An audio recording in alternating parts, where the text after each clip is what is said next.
بسم اللہ الرحمن الرحیم۔ السلام علیکم۔ جمعہ کا دن، عید کا دن۔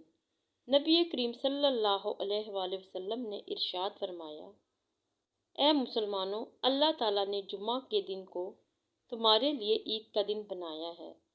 جو شخص نماز جمعہ کے لیے آئے اسے چاہیے کہ غسل کر لے اور اگر ہو سکے تو خوشبو لگائے اور مسواک کا ضرور اہتمام کرے۔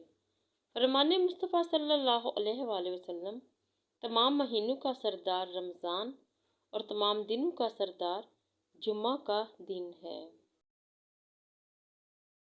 جمعہ کے دن پرندے اور کیڑے مکوڑے ایک دوسرے سے مل کر کہتے ہیں، سلامتی ہو، سلامتی ہو، یہ عمدہ دن ہے۔ جمعہ کا دن اگر سلامتی سے گزر جائے تو تمام دن سلامتی سے گزرتے ہیں۔ بے بس انسان کا سجدہ ہی بے بسی کا علاج ہے۔